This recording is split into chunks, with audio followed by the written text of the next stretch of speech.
What's going on, guys? Welcome to the Data Driven Strength Podcast. This is episode 61. Today, we're going to be going over the frequency literature with respect to strength. Josh had a recent awesome Instagram post that kind of detailed some of our thinking on this, but we haven't had a chance to really chew on some of the details, particularly from a practical perspective. So that's what we're looking at getting into for today's show. But first and foremost, Josh, where are you recording from today's episode? Not the usual location, I suspect. No, not the usual location, man. I am Twisted Fitness in Madison, Wisconsin. Great gym. It's really helpful because when I'm coming up here to Wisconsin to visit my family and I want to train with one of my family members, Twisted Fitness has everything, man. They have good powerlifting equipment, they have weightlifting equipment, they have CrossFit equipment, they have a good amount of machines. And I'm like looking around right now. There's like a boxing ring, jujitsu mats. I think that's what they're called. I don't know how all that works, but it works out well, man. It's a really nice gym, and I'm just like in this dark upper deck recording the podcast here. But yeah, back in not my hometown, but this is where my family is now, and yeah, getting it done, and then gonna go hit a training session right after this, and then go spend some time on the lake. Awesome. So clearly, by committing to this podcast and committing to this training session, you're trying to maintain some sort of training frequency. It seems. With that said, you want to give a short introduction to your kind of recent Instagram post and kind of touch on what makes this topic kind of difficult to parse through from a scientific perspective before we kind of talk about it from a coaching lens. How do you train when you're on vacation? It's a good question. I think it was actually one of or the or questions we. or also, what do you do with with this on the coaching front? If a client asks, or if you know a vacation is coming up or work trip, whatever the case may be. Sure. I think my first question typically is, what is this kind of travel occasion? So typically I would view vacation differently than like travel for something, if that makes sense. So if it's vacation, typically my mindset is like, oh, okay, this person probably wants to enjoy vacation as much as possible. So that's usually where I'll make pretty large concessions to what we're doing, whether that be immediately go to a deload or immediately change the training structure to accommodate those things to just maximize time efficiency, get in a little bit of something, but nothing crazy. Maybe go to all machines, but similar patterns, etc., stuff like that.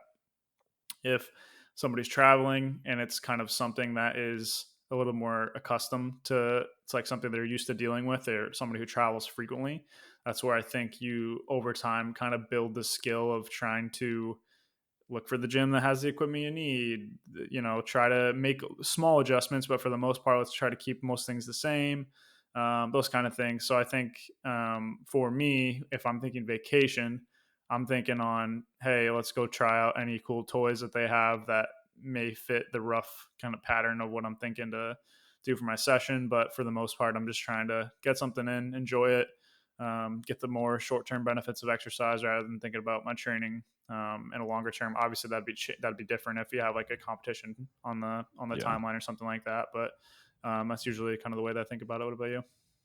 yeah. The number one thing that I've just really emphasized over time is planning ahead with these things. Like, now you can't fully plan ahead for every single trip, but most you can. So like every single time I'm going to map out a new block for a client, I try to get some input into like, what's on the calendar?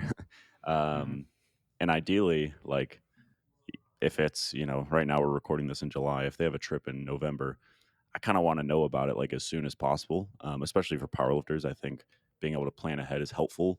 Um, and I'll try to time it up the best I can. So it's like, we're not having the last week of the block where we're trying to, really A, spend a lot of time in the gym, and B, try to hit some PRs or whatever um, when away. So I kind of, ideally, it's like an intro week or a deload week. And also, I really encourage folks to like let me know their preferences in terms of training on vacation, because man, the last thing I want is to like make it seem like, oh, you're working with a coach, therefore every single week that you're working with a coach throughout, the calendar year, you have to have programming from the coach. It's like, no, sometimes it's like the best thing to do is to say, hey, go do your thing for a week. Enjoy not tracking things. If you end up if you end up training, 4 times and pretty similar to what we've been doing, awesome. If not, and you end up doing some push-ups, or nothing at all, like obviously it depends on the situation, but I've just become more and more lenient on vacations because I think that often leads to better net training over like the year, let alone multiple years, especially if that individual, uh, if it helps to ensure that individual doesn't resent training. But for me personally, I like training on trips. If it's a ski trip, though, I am not training because skiing absolutely smokes me. I think it smokes everyone. But for me, like you said, the short term benefits, like I just like the way I feel when training and going a week without training. I feel like I don't sleep as well. I feel like I it disturbs my mood a little bit, which I don't think that's a problem. But yeah, like today, I'm just gonna rip. I'll probably do like upper lower supersets.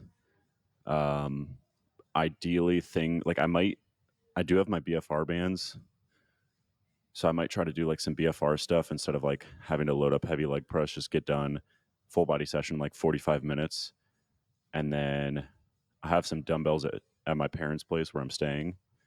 Probably do some arms the next day. That way, I only have to like leave and make the trip once.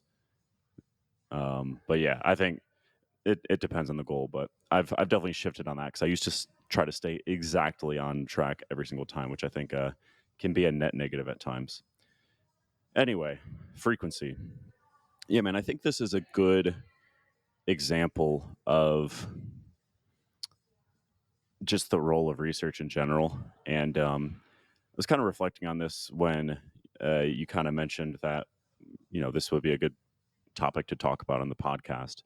It's like I think this podcast has kind of evolved over time to being more and more about what we can and can't take away from research and where we're more or less confident and how to apply this stuff, which I'd like to think is more helpful than it was in the past, where we'd probably just say, like, oh, on average, of the 5 most recent meta analyses, there's no effective frequency, therefore don't worry about it. Like, gotta gotta dig a few layers deeper than that and think about what we're actually looking at here, and obviously layer in our experience and just kind of collective experience of the community.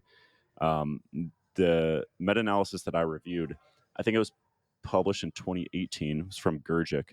It's not the most recent meta analysis on training frequency, but I think it's one of the better ones in my opinion because treat they don't dichotomize between low and high frequency. Um, in other words, I believe they technically did a categorical meta regression. So they looked at frequencies of 1 versus 2 versus 3 versus 4 plus. Um, a decent bit of research has been published since this paper was published. But nonetheless, again, I like their methods just kind of subjectively the most. I think it's probably going to be the most likely to detect an effect if there is an effect. We're in progress of kind of, updating this and hopefully giving, some further insight on it. But I think for the time being, this Grgic one is kind of like my go to. But anyway, they had a total of 22 studies that manipulated frequency in some way. Now, not all of those 22 studies were volume equated. So some of those studies had, you know, group A and group B, so lower frequency, higher frequency, but higher frequency also trained with higher volumes. And when you pool the volume equated studies together and the non volume equated studies together, there's a pretty clear dose response relationship between those 4 categories of frequency that I mentioned. Um, you'll have to give me a break. I'm not in my normal setup, so I don't have the full text pulled up in front of me. I think it was technically significant for whatever that's worth. Um, but then they also looked at just the studies that were volume equated. and the effect basically completely disappeared. So you could come away from this study, and I'll also mention that that is the general vibe of the handful of meta-analyses we have in the last 6 to 7 years. Is that, hey, when volume is equated, you might have the analysis here and there that reports slightly greater strength gains from higher frequencies. But again, on balance, most of the meta-analyses do not find an effect. So I think it'd be fair to say there is not a consistent, robust, identifiable benefit of higher frequencies for strength gain in the research. But man, like, I just I don't know. I'm skeptical. Like, we're I think we're a lot slower to come to strong conclusions like that. Um, Zach, at this point, by the time this is released, will your video on rest periods be out? Yes. Yes, Yeah, I think so. I think it will be. That's a really good example, man, of just like understanding how hard it is to detect these small effects, and arguably these effects that I think are going to be practically important for most lifters. In the case of rest periods, it's kind of the opposite, right? Maybe we thought we detected an effect that actually isn't there, or maybe the state of the research is actually just like so green because there's still not a ton of studies, and people really grasped onto a single study that had positive effects of longer rest periods. So anyway, it just makes us very skeptical of these sorts of findings, and we're obviously very very pro research, but very pro research in terms of understanding, like, not saying that, oh, we have some indication that frequency doesn't matter, therefore that is what your practice should be in the short term, but more so like just scaling that confidence with the level of evidence. So anyway, like specifically in this case with the Grgic meta-analysis, um, most of the studies did use untrained participants, which we could go back and forth for a very long time about whether we think that matters for each training variable. I'm pretty inclined to say it's fine. Like I don't think that would be the reason we don't detect a difference if there is one. But probably what's more important in the case of the frequency research is that the per session volumes were very low. If you want to go back and dig up this post on my Instagram, I just put together a super simple like density plot, or more technically an area plot of sets per session, and the number of times like a study had that number of sets per session in of the 22 studies, right? And it's the most common occurrence is 3 sets per session. So it's like, yeah, if you're doing low volumes, let's say you're doing 6 sets per session, and you do uh, 2 sessions of 3 sets. Oh man, 2 sessions of 3 sets, or 3 sessions of 2 sets. Like, it's probably not going to make all that big of a difference. And if it is, it's going to be a small effect that is going to be very hard to detect in these sorts of studies. So all that's to say is I feel pretty inclined to say it's inconclusive, at least from this Grgic meta-analysis. I think we could definitely discuss the fact that it seems to be neutral to positive. Like, I'm not aware of a ton of effects that lean strongly in favor of lower frequencies. So I think there's something to be said about that. I think there's something to be said about just some of the other meta-analyses that haven't detected an effect, like that could just be a result of not treating a continuous variable as a continuous variable. Um, so there's a lot of possibilities here from kind of a scientific perspective, if we want to put our scientist hats on, or we can put our coaches hats on and say, hey, neutral to positive effect here. In what cases would we kind of lean the higher frequency direction, and in what cases would we lean the lower frequency direction? So with that, Zach, I don't know if you have any follow up thoughts on my rambles here. If not, maybe you can decide if you want to kind of go the scientist hat route or the coach's hat route. Yeah, not really. I mean, I largely agree. I think like you just always have to consider the space in which a meta-analysis exists, right? Like I think that's the way that I always like to frame it is like, the studies that we have access to are always going to be, a solid snapshot. It's going to be able to tell us, most of the picture, but the fewer of those studies that you have, some of those kind of eyesore details, like in this case, the lower per session volumes, I think start to stick out more. And you just need more studies, greater sample sizes, et cetera, for those things to really start to get picked up, like you said. And so I think it's just a big thing to keep in mind. And then the other part of my brain just goes to kind of looking for the counterfactual. So, do we have any available evidence that seems to suggest like pretty meaningful effects of frequency? And that's where I kind of just jotted down a few things that do seem to be pretty strong proponents of higher frequencies for strength. There's more going on here than just that.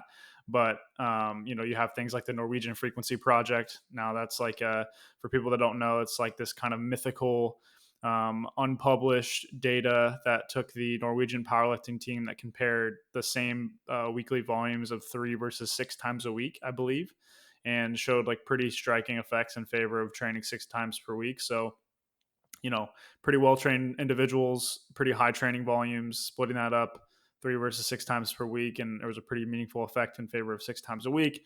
That's kind of hitting on all of the limitations that the available evidence kind of seems to have, the training status, the per session volumes, and then potentially some of the kind of the training directly for strength, like this is powerlifting oriented training, right? And then to build further off that, we have the daily 1RM study from our lab before we were, a part of it, obviously. But that's daily training of 1RM and 5 sets of volume work.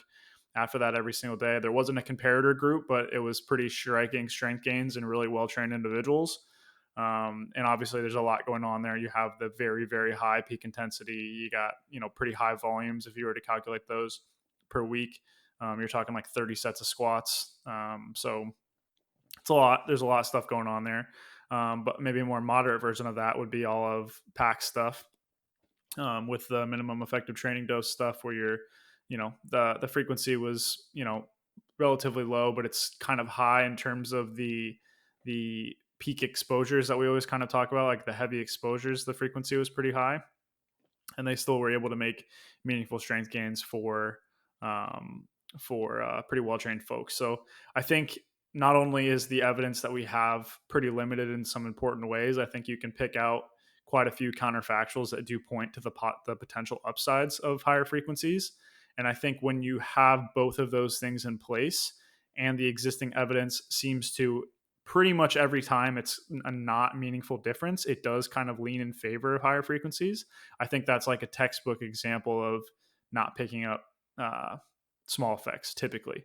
So I would definitely tend to agree with you that like there doesn't seem to be a large downsides to higher frequency. It's rarely worse. There's some decent theoretical upside, and then in the examples that we can point to where it seems to meaningfully kind of address some of these limitations, we do see some benefit. And then even if you just look at very high level powerlifting, obviously bench press comes to mind immediately, where people are regularly benching 4, 5, 6 days a week. And so to get to that level, it seems like that is required to some degree. So yeah, there's a lot going on there from a scientific perspective. But I'm curious, kind of, if you kind of put that stuff aside and we kind of say that the scientific evidence for the most part is relatively unconclusive, how do you view frequency as a tool? Like, what are you using to justify increases in frequency, those kind of things as a coach? Yeah, I think I don't know how much I want to say here. I'll just say subjectively, when you look at the general research on dosage, so volume comparison studies, frequency comparison studies, and you kind of pool them together, keep and then you also have studies that manipulate both, right? When you pull them together, if you have if you were to take a random group out of that hat and you have one that's on the higher volume side, it probably has a decent chance of being on the higher frequency side. And if you have one on the higher frequency side, it probably has a decent chance of being on the higher volume side.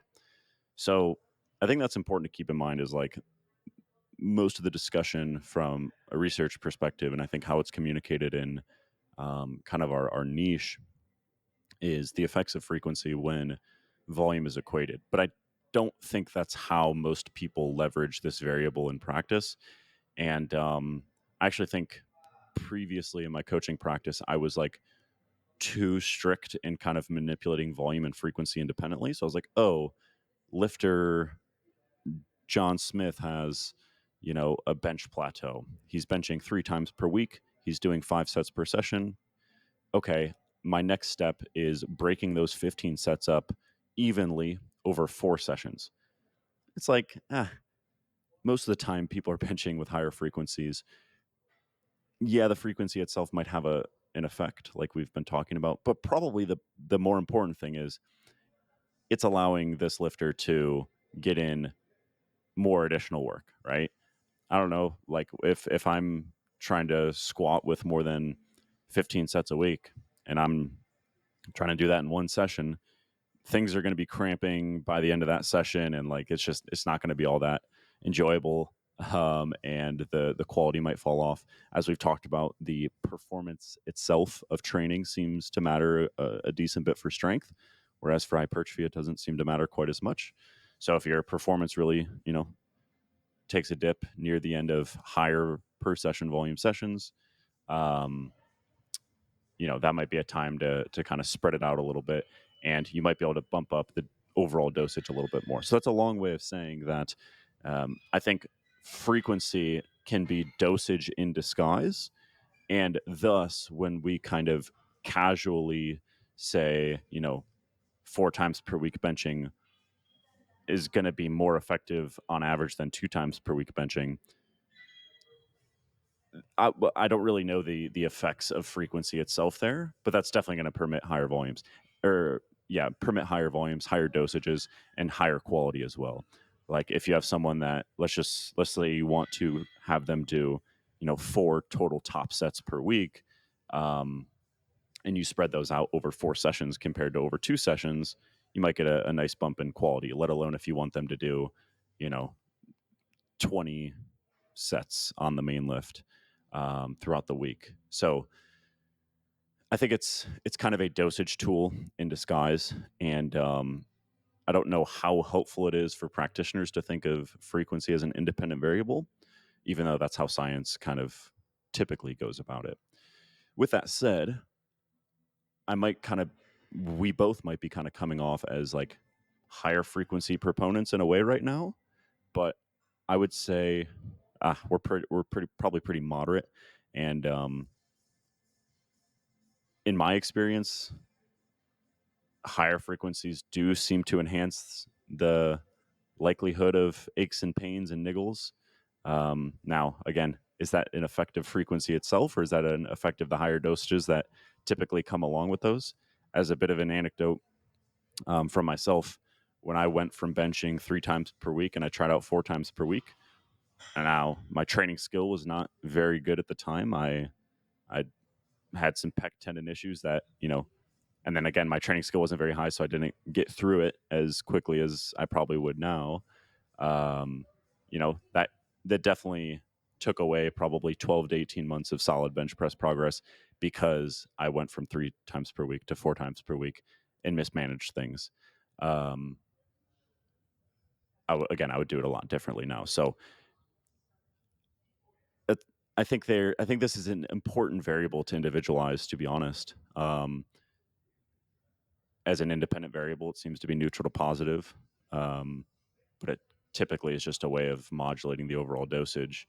And sometimes you got to pump it up, sometimes you got to bump it down, and I don't know how helpful that is for the listener, but I do think it's probably one of the most important things to kind of manage for both the overall dosage you're applying, but also fatigue management within the week.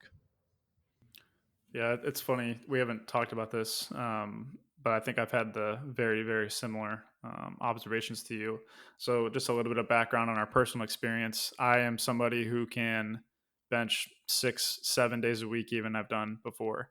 And typically I'm totally fine. And when I was hit my best bench of my life, I was benching 6 days a week. So, typically I've been a higher frequency advocate, but mostly that's come at the result of me typically seeming to require a greater dosage than most to make progress. Um, Whereas as I've just got more coaching experience and stuff, I think I have started to pick up, as you kind of mentioned, that on average the nicks and niggles, just for whatever reason, seem to crop up. And as I kind of think back in my experience, even when I was seeing bench progress, I think I had a lot of that I was just disregarding because my performance was increasing. Um, so my shoulder was like very regularly kind of aching. My elbow is like always giving me issues, and just again, non-scientific opinions here. This is just total coach talk, but continuously loading that up session after session just seems to never give it a chance to kind of calm down. And so that's something I've from a coaching perspective, I pretty much keep per session volumes like pretty moderate always now. And then, like you said, I kind of just manipulate those two things together just because that seems to make the most sense. So, like, if somebody's doing, you know, uh, 3 to 5 sets per session on a given exercise, and we're not making any more progress, like I'll probably just add a session with the lower range of that. If we hit that plateau and we're looking to go up, it's a decent increase in volume, it's a decent increase in frequency, all things held equal, and they're able to tolerate that. Typically, I expect good things to happen. And anecdotally, at least thus far, that's been going pretty well. And I think people are. I've just become much more observant of the nicks and niggles and consistency end of things. And I think pretty much my entire programming approach has been retailored to respect that first and foremost. Just because I really do think consistency is the name of the game. And the more you can continuously stack weeks on top of one another, that's what's going to get you to go where you want to go.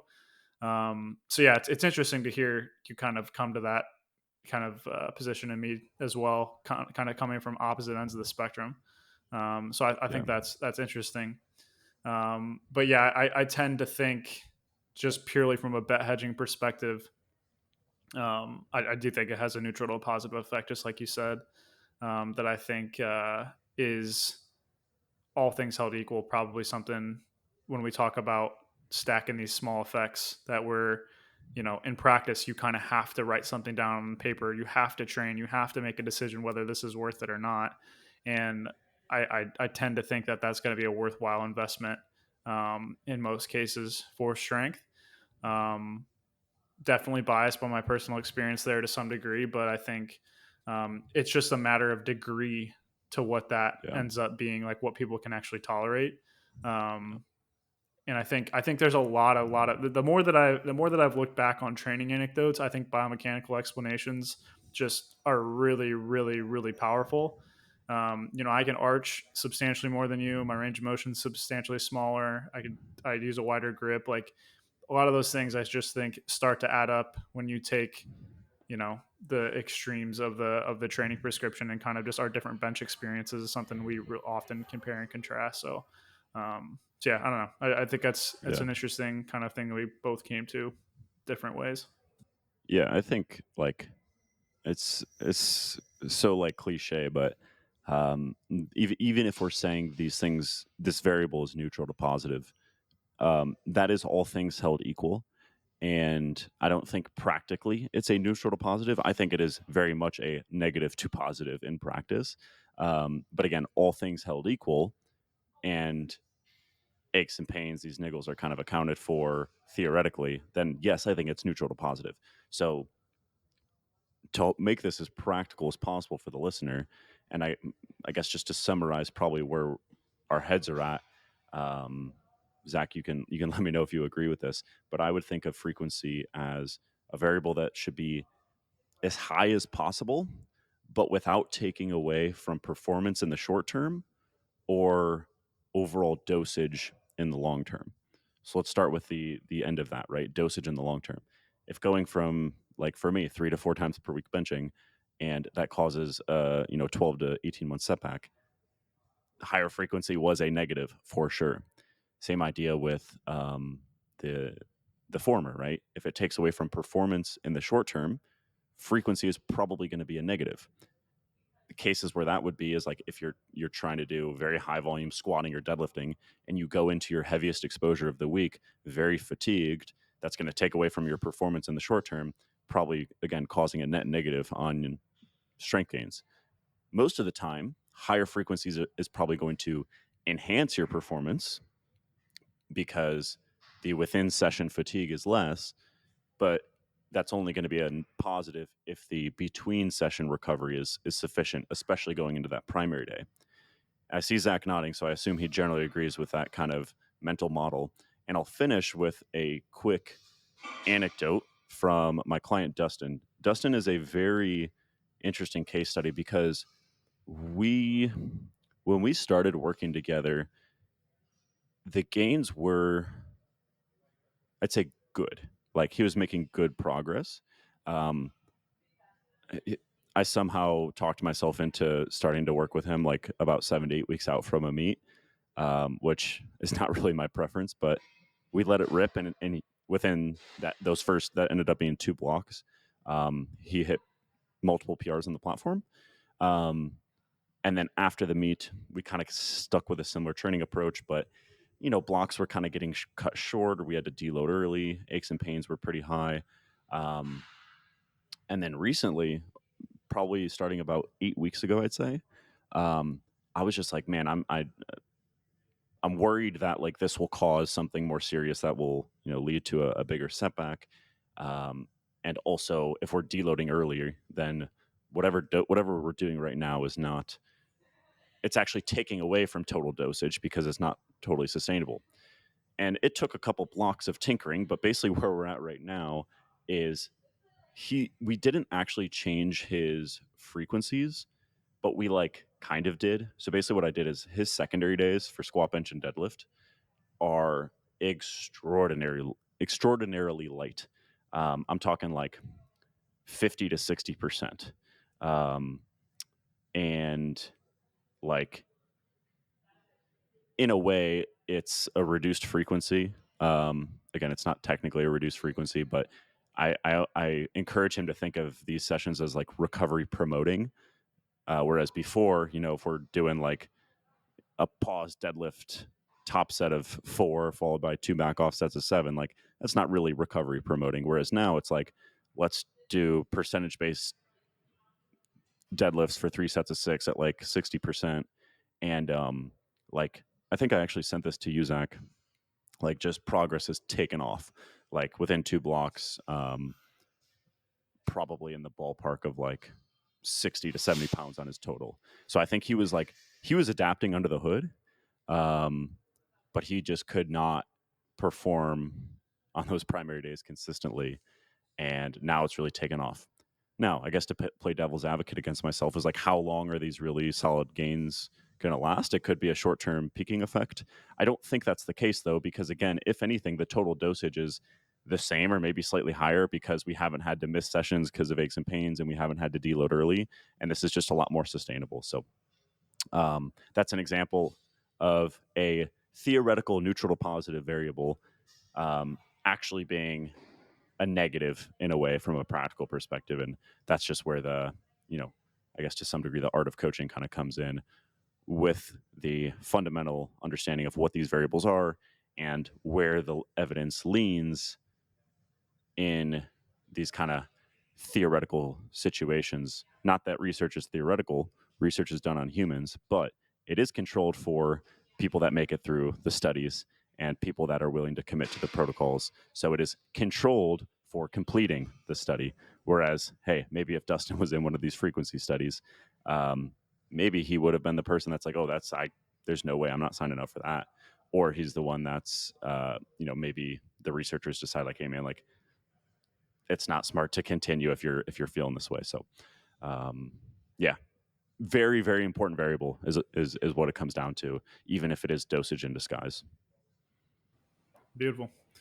Well, I thought that was very interesting. I have very similar coaching anecdotes, but I'll save that for another time. But yeah, it's a really good way to think about things and kind of always see both sides of the sword with respect to how that kind of influences people's progress. But yeah, we'll wrap it up there. We will see you guys on the next episode. Don't Be forget sure to plug the to. discount code. The discount code for Target. Oh right, right. J, Yeah, we had J, a J, lot of positive JP lifts comments there. 22. There we JP go. lifts 22. Look me up on Huddle. 20, 20 22 is my high school basketball number. I think if you find me on Huddle, I think the only video left is me hitting 3 threes in one game. I was a stretch power forward. Um, I think that was like a season high 9 points. So go find me on Huddle. Discount code for Target Jeans. JP lifts 22. Beautiful. See you guys.